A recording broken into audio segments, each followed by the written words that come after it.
Assalamualaikum warahmatullahi wabarakatuh. Perkenalkan, kami dari kelompok 4. Dalam hal ini kelompok kami akan menjelaskan mengenai analisa pengelolaan POAK dan juga SWOT pada Taman Nasional Ujung Kulon. Sebelumnya saya akan memperkenalkan kelompok saya yang beranggotakan 5 orang, yaitu saya sendiri, Adelia Anggraini, Yuli Agustin, Gita Mardutila, Putra Pangestu, dan terakhir Satria Sukma.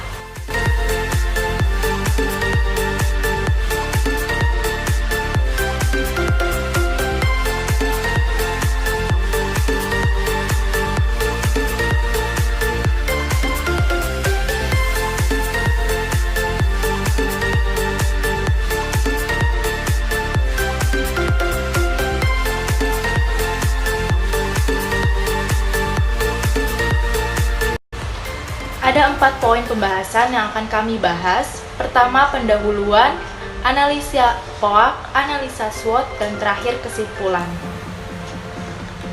Baik, saya di sini akan menjelaskan mengenai bagian pendahuluan yang terdiri dari latar belakang dan tujuan. Latar belakang kali ini mengenai Taman Nasional yang merupakan konsep pelestarian alam yang paling populer di dunia. Konsep Taman Nasional lahir karena adanya dilema antara kepentingan pelestarian alam dengan pemanfaatan lain seperti pariwisata. Latar belakang kali ini memiliki 3 poin, yaitu yang pertama, Taman Nasional Ujung Kulon yang merupakan perwakilan ekosistem hutan hujan tropis dataran rendah yang tersisa dan terluas di Jawa Barat. Yang kedua, TN UK yang merupakan habitat yang ideal bagi kelangsungan hidup satwa langka seperti badak Jawa atau nama latin Rhinoceros sondarchus dan satwa langka lainnya. Yang ketiga, terdapat 3 tipe ekosistem di Taman Nasional ini, yaitu ekosistem perairan laut, ekosistem rawa, dan ekosistem darat. Taman Nasional Ujung Kulon juga merupakan salah satu kawasan konservasi di Indonesia yang berperan penting dalam menjaga kelestarian sumber daya hayati dan keseimbangan ekosistem.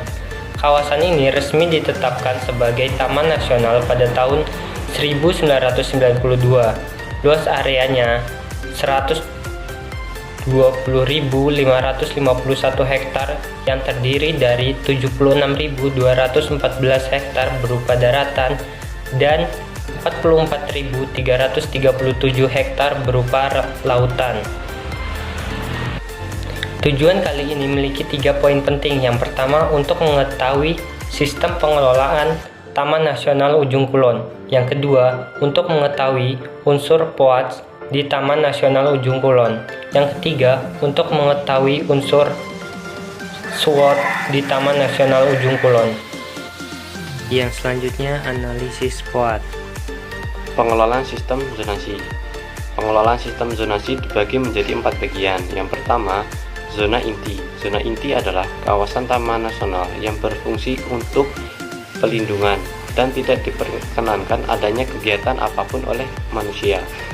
Yang kedua, zona rimba. Zona rimba adalah kawasan Taman Nasional yang berfungsi untuk menyangga zona inti serta hanya dapat dikunjungi sebagai rekreasi. Yang ketiga, zona pemanfaatan. Zona pemanfaatan adalah kawasan Taman Nasional yang berfungsi untuk menampung pengunjung maupun pengelolaan di zona ini yang dapat dibangun menjadi sarana akomodasi. Yang keempat, zona khusus. Zona khusus adalah kawasan pemukiman yang berada di kawasan Taman Nasional Ujung Kulon yang sudah berada sebelum penetapan Ujung Kulon menjadi Taman Nasional Ujung Kulon. Oke, selanjutnya di sini saya akan menjelaskan tentang analisa POAC. Yang pertama ini ada perencanaan. Perencanaan terbagi menjadi 4 poin. Yang pertama adalah menciptakan sumber pendanaan bagi perlindungan sumber daya di Taman Nasional. Yang kedua, menyeimbangkan antara permintaan perlindungan dengan kunjungan di Taman Nasional. Yang ketiga adalah menyumbang pembangunan ekonomi masyarakat sekitar kawasan Taman Nasional melalui pengembangan pariwisata berkelanjutan. Yang keempat, membangun komitmen dan kepemilikan pengelolaan dan perlindungan Taman Nasional di antara stakeholders. Selanjutnya adalah pengorganisasian. Dalam pelaksanaan tugas pokok dan fungsinya, Balai Taman Nasional Ujung Kulon mempunyai struktur organisasi pelaksanaan berdasarkan SK 384/4 T10 PG 2008 tanggal 1 April 2008 sebagai berikut. Adalah kepala subbagian tata usaha dibagi sesuai tugas yang harus dilaksanakan. Yang pertama, urusan umum perlengkapan dan rumah tangga. Yang kedua, urusan kepegawaian. Yang ketiga, urusan perencanaan, keuangan, dan kerjasama. Yang keempat, urusan pemanfaatan, pelayanan, dan humas. Yang kelima, urusan data, evaluasi, dan pelaporan. Yang keenam adalah urusan perlindungan. Ini adalah Kepala Seksi Pengelolaan. Yang pertama, Kepala Seksi Pengelolaan Taman Nasional Wilayah 1 Pengelolaan Panaitan. Yang kedua, Kepala Seksi Pengelolaan Taman Nasional Wilayah 2 Pengelolaan Handelem. Yang ketiga, Kepala Seksi Pengelolaan Taman Nasional Wilayah 3 Sumur. Ini adalah kelompok pejabat. Yang pertama, kelompok pejabat fungsional penyuluh kehutanan. Yang kedua, kelompok pejabat fungsional pengendali ekosistem hutan. Yang ketiga, kelompok pejabat fungsional polisi kehutanan. Aktualisasi. Perencanaan POP ini dilakukan secara partisipatif dengan 10 tahap atau modul. Hal ini dilakukan untuk menumbuh kembangkan rasa memiliki dan tanggung jawab stakeholders dalam pengelolaan kawasan konservasi dan penggunaan oleh publik atau POP Taman Nasional Ujung Kulon. Aktualisasi dibagi menjadi 10 poin. Poin yang pertama dan kedua adalah persiapan perencanaan dan direktori daya tarik wisata. Poin ketiga, memahami arti penting dan pesan Taman Nasional Ujung Kulon. Yang keempat, zona, sektor POP dan pengunjung. Yang kelima dan keenam adalah peraturan dan kalender kegiatan. Yang ketujuh dan ke-8 adalah produk POP dan konsultasi publik. Yang ke-9 dan 10 adalah rencana pemantauan dan rencana keuangan. Yang terakhir adalah pengontrolan. Tahapan penting pasca pembangunan adalah mempersiapkan pengelolaan JRSCA secara jangka panjang yang meliputi pembentukan lembaga pengelola, penyediaan SDM, sarana prasarana, dan dana operasional. Dalam pelaksanaan pembangunan JRSCA, pemerintah dalam hal ini Balai Taman Nasional Ujung Kulon dibantu oleh Yayasan Badak Indonesia atau YABI. YABI adalah organisasi nirlaba yang bergerak dalam usaha melestarikan dan menyelamatkan badak Indonesia, yaitu badak Jawa di Taman Nasional Ujung Kulon dan badak Sumatera di Pulau Sumatera. Terima kasih. Baik, di sini saya akan menjelaskan mengenai analisis SWOT, di mana analisis SWOT ini terdiri dari 4. Yang pertama itu ada strength atau kekuatan, yang kedua itu ada weakness atau kelemahan, yang ketiga itu ada opportunity atau peluang, dan yang terakhir itu ada threat atau ancaman. Di Taman Nasional ini memiliki beberapa kekuatan, di antaranya yang akan saya sebutkan, yaitu Taman Nasional ini memiliki ciri khas yang paling utama yang diandalkan di Taman Nasional Ujung Kulon ini, yaitu di mana Taman Nasional Ujung Kulon ini telah diresmikan sebagai warisan dunia dan dilindungi oleh UNESCO pada tahun 1991. Kemudian di Taman Nasional ini dia merupakan salah satu populasi yang melestarikan hewan langka, yaitu badak Jawa yang berada di semenanjung Ujung Kulon dengan luas pelestarian yaitu sekitar 38.547 hektar. Nah, di Taman Nasional ini terdapat badak Jawa yang dilindungi dan dilestarikan di sini. Taman Nasional Ujung Kulon ini menjadi satu-satunya taman nasional yang melestarikan hewan langka berupa badak Jawa ini setelah Vietnam mengalami insiden kepunahan badak Jawa. Kemudian di Taman Nasional ini juga menjadi salah satu taman nasional yang memang harus dijaga secara ekstra kelestarian dari hewan langka ini. Baik, kita masuk ke analisis kedua, yaitu weakness atau kelemahan.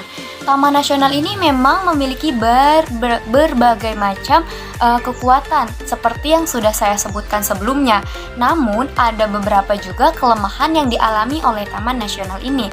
Salah satunya yaitu Taman Nasional Ujung Kulon ini memiliki akses jalan yang sangat sulit untuk dilalui. Bagi masyarakat yang ingin menambah wawasan mengetahui tentang Taman Nasional Ujung Kulon ini, dia memiliki akses yang sangat sulit untuk dilalui ketika hendak ke Taman Nasional Ujung Kulon. Beberapa masyarakat yang ingin datang atau berkunjung ke Taman Nasional Ujung Kulon menanggapi hal ini, mereka mengalami keberatan karena dengan hal positif yang mereka ingin dapatkan dari Taman Nasional Ujung Kulon ternyata memiliki beberapa kendala, yaitu kendalanya dari akses jalan yang rusak dan sulit untuk dilalui. Kita masuk ke analisis yang ketiga atau weakness atau peluang, di mana Taman Nasional ini memiliki berbagai macam peluang, baik peluang yang menghasilkan nilai ekonomi atau peluang yang menghasilkan nilai wawasan dan pengetahuan nilai tambah, di mana terdapat berbagai macam wisata yang ada di Taman Nasional Ujung Kulon yang bisa dikunjungi oleh masyarakat setempat. Salah satunya yaitu Gua Lalai, yang kedua ada Demplot Tanaman Obat, yang ketiga ada Curug Cibayoni, dan masih banyak yang lainnya. Nah, selain itu, potensi wilayah di Gunung Tilu atau Curug Cibayoni ini perlu dimasukkan ke dalam bentuk kegiatan wisata alam yang dapat menghasilkan beberapa nilai tambah untuk Taman Nasional Ujung Kulon itu sendiri. Seperti itu. Baik, kita masuk ke bahasan yang terakhir mengenai threat atau ancaman, di mana berbagai ancaman muncul di Taman Nasional Ujung Kulon ini. Menjadi satu-satunya populasi pelestarian hewan langka berupa badak Jawa ini mengakibatkan Taman Nasional Ujung Kulon harus ekstra menjaga dari kegiatan pemburuan liar atau kegiatan pemburuan yang mengakibatkan kepunahan terhadap hewan langka tersebut. Kemudian ada beberapa potensi atau ancaman yang dapat mengancam Taman Nasional Ujung Kulon ini, yaitu berupa bencana alam. Selanjutnya, penyakit. Tidak bisa dipungkiri, penyakit yang datang kepada hewan tersebut juga akan mengakibatkan kepunahan terhadap hewan langka yang dilestarikan di Taman Nasional ini. Nah, Taman Nasional Ujung Kulon ini begitu luas dan terletak di semenanjung Ujung Kulon. Ini luasnya sekitar 122.000 hektar. Dan dekat dengan Gunung Anak Krakatau, di mana ini juga menjadi potensi bencana alam besar. Ketika Gunung Anak Krakatau itu meletus, kemungkinan potensi yang dialami oleh Taman Nasional Ujung Kulon ini dapat berpotensi menjadi bencana alam begitu. Terima kasih. Mungkin itu saja bahasan dari saya mengenai 4 analisis SWOT yang saya paparkan. Sekian dan akan dilanjut oleh rekan-rekan saya untuk pembahasan selanjutnya. Terima kasih. Bab terakhir ada kesimpulan. Ada 3 poin kesimpulan yang dapat dari hasil presentasi ini. Pertama, mengenai pengelolaan. Pengelolaan Taman Nasional Ujung Kulon ini dibagi menjadi 4 zonasi, yaitu zonasi rimba, zonasi inti, zonasi pemanfaatan, dan ada zona khusus. Kedua, mengenai analisa POAK. Nah, perencanaan pada Taman Nasional Ujung Kulon ini mengenai penggunaan oleh publik atau POP, pengorganisasiannya dikelola oleh Kepala Balai Taman Nasional Ujung Kulon, serta pelaksanaan POP ini dibagi menjadi 10 tahap, dan terakhir pengontrolannya itu dilakukan setelah pembangunan. Bahwa kelemahannya akses jalan yang sangat sulit dijangkau dan memiliki peluang bahwa TNUK memiliki beragam wisata alam, namun memiliki ancaman karena kondisinya itu sangat rawan akan bencana. Demikian presentasi kami yang dapat kami sampaikan. Mohon maaf jika banyak kekurangan. Wassalamualaikum warahmatullahi wabarakatuh.